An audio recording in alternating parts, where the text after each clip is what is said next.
Une autre expérience qui est intéressante pour nous, et de l'importance aussi d'avancer en fait dans notre développement, c'est l'expérience qui a été menée par John Calhoun.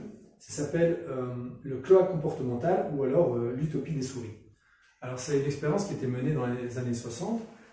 En gros, le concept, c'est vous créer une espèce de boîte de 4 mètres sur 4 mètres, un cube, dans lequel vous faites des nids pour des souris, vous y mettez de la nourriture, de l'eau à volonté, mais c'est fermé, c'est cloisonné, elle ne peut pas sortir.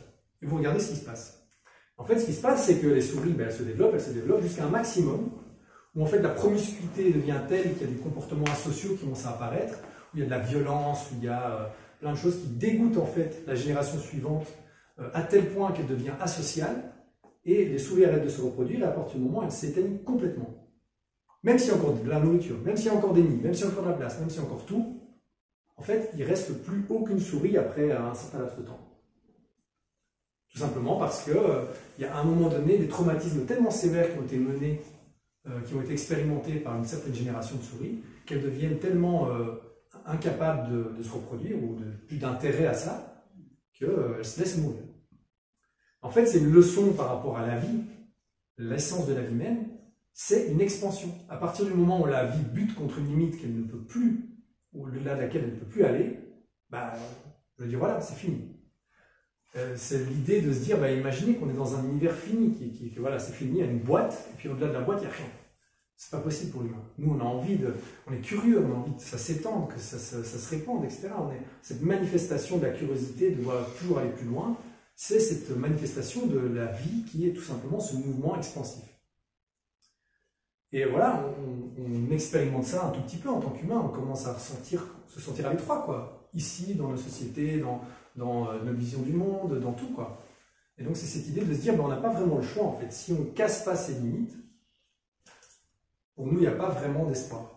Donc les limites, c'est représenté par exemple par le Forum économique mondial, où finalement la population va stabiliser un truc, et puis on va juste faire une adéquation entre ce que la planète peut renouveler et l'humanité, et on vit comme ça pendant des millions d'années, avec le même gouvernement, la même structure, et voilà, chacun a son petit rationnement de nourriture, et voilà. Mais c'est pas la vie, ça.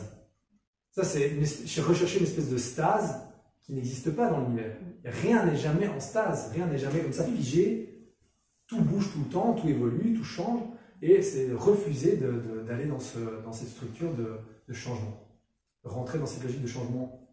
Et oui, donc voilà, et donc ce que je voulais dire aussi ici, c'est que l'importance de former un organisme global, de comprendre que c'est ça qu'on est en train de faire, ça peut vraiment tout changer. Donc atteindre un nouveau niveau long, j'appelle ça, hein, c'est vraiment un moment magique. C'est-à-dire que le moment où une étoile apparaît, à partir de la première étoile apparaît au milieu d'un univers où il n'y a que des gaz, d'atomes, comme ça, plus ou moins denses, c'est un moment vraiment incroyable et magique. Ça change tout à la réalité, à l'univers. Le moment où la vie apparaît, c'est aussi c'est un changement complet. Et là, j'ai l'expérience, par exemple, de petites cellules qui sont dans un étang, hein, dans un marais, qui sont en train de dire « on ne va jamais s'en sortir, il faut contrôler toutes les cellules qui consomment et qui se reproduisent trop ». Parce qu'elles sont là dans leur étang, elles sont là, elles sont pas... Et puis il y a le lézard, les cellules qui sont dans le lézard, là, qui dit on lui explique, et alors une autre cellule qui lui répond laisse tomber, il est encore sous l'illusion de la séparation. Voilà, je veux dire, vous faites partie d'un organisme global, l'organisme global, il a des pouvoirs qui sont incroyables, démesurés par rapport à ce que peut faire un groupe de cellules comme ça séparées dans leur étang. Donc l'humanité qui forme un organisme global, ça résoudrait des problèmes d'une façon qui est impossible d'imaginer ou d'envisager pour nous à l'heure actuelle. Mais après, il faut voir comment est-ce qu'on va le vivre, ce genre de choses. Parce que le Forum économique mondial qui prend le pouvoir sur tous les êtres humains et qui les dirige, etc., vous avez plein de signes comme ça, hein, qu'on se dirige vers ça, mais d'une façon très pessimiste, quoi, de façon très, comment on dit ça, c'est une dystopie, quoi. C'est-à-dire, c'est Elon Musk et son chip dans le cerveau, et puis vous avez une IA qui contrôle chaque être humain comme un robot et qui rationne les choses. C'est quelque part, c'est presque former une espèce de cohérence de chaque humain comme étant une cellule, mais de façon pas très enviable.